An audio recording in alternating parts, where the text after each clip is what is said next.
ঘরে যদি থাকে কিছু উপকরণ তা দিয়ে যদি বানিয়ে ফেলা যায় মজাদার ঠান্ডা পুডিং, তো কেমন হয়? তো আমি আপনাদের সাথে শেয়ার করব আমি কিভাবে পুডিং বানিয়েছি আর আমি কি কি সমস্যা ফেস করেছি সেটাই আপনাদের সাথে শেয়ার করব। যেহেতু এটা আমি ফার্স্ট টাইম তৈরি করেছি, তা আমার অনেক কিছু ফেস করতে হয়েছে, আপনাদের সাথে তাই শেয়ার করব। স্ক্রিনে দেখতেই পাচ্ছেন আমি 2 ধরনের পুডিং বানিয়েছি, আর 2 ধরনের পুডিং আমি কিভাবে বানিয়েছি সেটাই আপনাদের সাথে শেয়ার করছি। তো হ্যালো এভরিওয়ান, সবাই কেমন আছেন? আশা রাখছি আপনারা সবাই ভালো আছেন।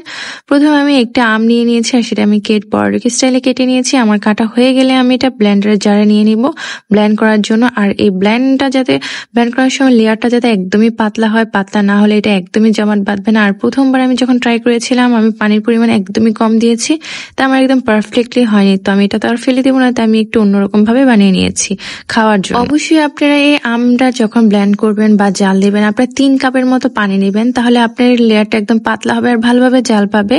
তখনই দেখবেন একদম পারফেক্টলি পাবে আপনার ম্যাঙ্গোটা জমে যাবে। আর ম্যাঙ্গো লেয়ারের সাথে আমি দিয়ে দিয়েছিলাম 1 চামচের মতো আগার আগার পাউডার, আর দিয়েছিলাম আমি একদম স্বাদ মতো চিনির পরিমাণ আপনারা কম বেশি নিতে পারেন, সেটা আপনাদের ইচ্ছা। আর ভালোভাবে জাল দেওয়া হয়ে গেলে আমি একটা ট্রেতে একদম ঢেলে নিব।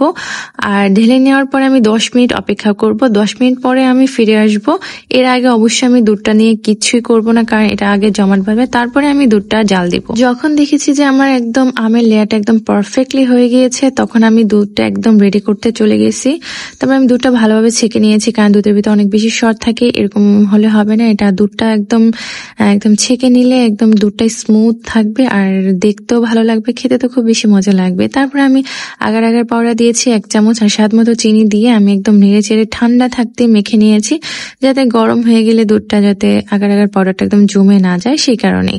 তো যখনই আমার একদম দুধটা একদম জাল দেওয়া হয়ে গিয়েছে, একদম ভালোভাবে কয়েকবার জাল দিয়ে নিতে হবে। যখন দেখবেন কয়েকবার বলক এসে গেছে, তখনই বুঝবেন যে না, হ্যাঁ, আপনার এটা পারফেক্টলি ভাবে হয়ে গিয়েছে। অনবরত দুধটা জাল দিয়ে রাখতে হবে, নাড়াচাড়ার উপর একদম, না হলে নিচে দলা পেকে যাবে। তারপর যখন আমার দুধটা জাল দেওয়া হয়ে গিয়েছে, আমি ম্যাঙ্গোটা একদম কেটে কিউব কিউব করে নিয়েছি। তারপর কিউব করে নেওয়ার পরে যে পাত্রতে আমি ঢালবো সেই পাত্রতে আমি কিউবগুলো একদম ঢেলে নিয়েছি। ঢেলে নেওয়ার পরে আমি দুধটা আনার জন্য গরমই দুধটা ঢালতে হবে, এই কারণে আমি গরম হয়ে যাওয়ার পরে আমি সাথে সাথে কিউবের ভিতরে আমি ঢেলে নিয়েছি। যে পাত্রে আমি জমাট বাঁধবো সেইটাতে আমি ঢেলে নিয়েছি। আর আমি একটা লম্বা পাত্রে নিয়েছি, আপনারা চাইলে গোল পাত্র ঢালতে পারেন, যার যার ইচ্ছা মতো শেপ দিবেন। তো এটা খেতে খুব বেশি মজা হয়েছে, আমার মেয়ে তো খুব বেশি পছন্দ করেছে।